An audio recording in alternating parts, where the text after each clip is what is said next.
यूं हमारे देश में हो रहे बलात्कार हर रोज एक ऊंचाइयों को छू रहे हैं। इस पे खुशी जतानी चाहिए या दुख, मुझे पता नहीं, क्योंकि हर रोज एक जघन्य अपराध होता है और उसके अगले दिन उससे भी बड़ा जघन्य अपराध निकल के सामने आता है। कभी 8 साल की बच्ची का बलात्कार होता है तो कभी 16 साल की बच्ची का, कभी एक 80 साल की बुढ़िया का बलात्कार होता है तो कभी कुछ महीनों की बच्ची का। सोचने वाली बात है कि इतने सारे बलात्कार के बाद इतने सारे कानून बनाए जाते हैं, लेकिन उतने ज्यादा कानून बनाने के बावजूद किसी तरह का कोई फर्क नहीं पड़ता है। नमस्कार, मैं सुमित शुक्ला आप सभी का स्वागत करता हूं द पेन पॉइंटर के एक नए वीडियो में। और आज इस वीडियो में हम बात करने वाले हैं सादरा रेप केस के बारे में।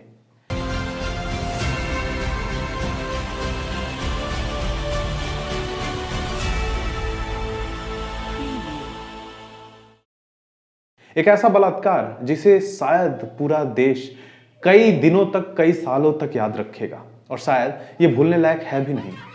ऐसी अपराध, ऐसी जघन्य अपराध जहां एक नहीं, दो नहीं, बल्कि पूरा एक इलाका शामिल होता है, सम्मिलित होता है। ऐसे अपराध को कैसे भूला जा सकता है? एक लड़की जो कि 20 साल की होती है, उसके बाल काटे जाते हैं, उसके मुंह पे कालिक पोती जाती है, लेकिन उससे पहले उसका बलात्कार किया जाता है।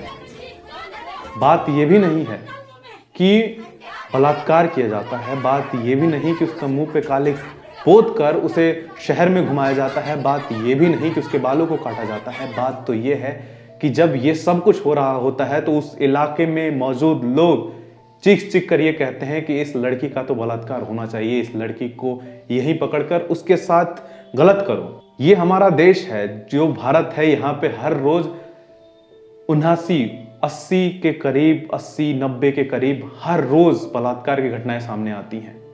हमारे देश में कई तरह के कानून बनाए गए हैं, हमारे देश में पॉस्को एक्ट लगाए गए हैं, हमारे देश में कई तरह की चीजें हैं, हमारे देश में कई सारे कानून हैं जिससे हमारे देश में बलात्कारियों को सजा दिया जा सके। लेकिन सोचने वाली बात है कि हमारे देश में इतने कानून होने के बावजूद भी ये घटना कहीं भी कम होने का नाम नहीं लेती। हर दिन एक जघन्य अपराध एक और ज्यादा जघन्य अपराध बनती जाती है और हर रोज कुछ ना कुछ ज्यादा ही बढ़कर सामने आता है। उस लड़की की गलती कहें या इत्तेफाक कहें, एक 14 साल के लड़के को उस लड़की से इश्क हो जाता है, जो कि एक तरफा होता है, जिसे हम बचपना भी कह सकते हैं। उस लड़की के मना करने के बाद वो लड़का खुदकुशी करने की कोशिश करता है, कभी सड़कों पर, कभी रेल की पटरियों पर, तो कभी घर के पंखों पर। लेकिन एक दिन जब वो अपने इस आत्महत्या करने की कोशिशों में सफल हो जाता है, अपनी जान दे देता है, तो उसका दोष उस लड़की पर मढ़ दिया जाता है और उस लड़की के साथ ये सलूक किया जाता है। ये घटनाएं शायद हमारी जिंदगी में, हमारे देश में आए दिन देखने को मिलती है, लेकिन इस पे कार्रवाई क्या होती है, सवाल ये खड़ा होता है। सवाल ये भी खड़ा होता है कि जिस देश में, जिस जगह पर ये घटनाएं होती हैं, वहां की औरतें जो उसी जात की होके उसी नारी के लिए ये कहती हैं कि इसके साथ बलात्कार करो, इसके साथ ये सब करो, उसके मुंह पे कालिक पोती जाती है, उसके गले में चप्पलों की माला पहनाई जाती है, उसके बाल काटे जाते हैं, उसे सड़कों पर घुमाया जाता है। ऐसी घटनाएं जब सामने आती हैं तो क्या हमारे देश के लोगों के खून नहीं खौलते?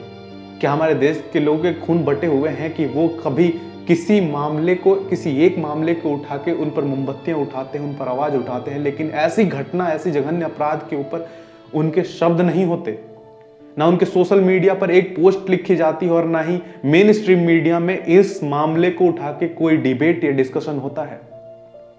सवाल ये करना बनता है और मैं ये जिम्मेदारी आप लोगों को देना चाहता हूं और हम खुद द पेन पॉइंटर की टीम ये जिम्मेदारी उठाते हैं कि ऐसे मुद्दों पर, ऐसे मामलों पर बात जरूर होगी और ये चीजें जो जरूरी हैं उनके लिए हम हमेशा तत्पर रहेंगे। और यही चीजें लेके मैं आप लोगों से विनती करता हूं कि आप जिस भी सोशल मीडिया हैंडल को यूज करते हो, वहां पे कम से कम इन मुद्दों के बारे में बात करें, अपना आक्रोश जताएं, क्योंकि इस वक्त अगर हम ये काम नहीं करेंगे तो कहीं ना कहीं जो ऐसे दरिंदे हैं, जो ऐसे दरिंदों की टोली है, उनके हौसले बढ़ेंगे और ऐसे अपराध हमें आए दिन देखने को मिलेंगे जो कि कभी कम नहीं होंगे।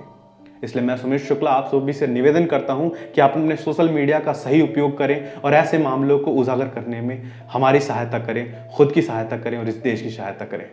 बाकी अब आपसे लेता हूं अलविदा। मिलते हैं आप लोगों से बहुत जल्द नए वीडियो में। तब तक के लिए जय हिंद, वंदे मातरम।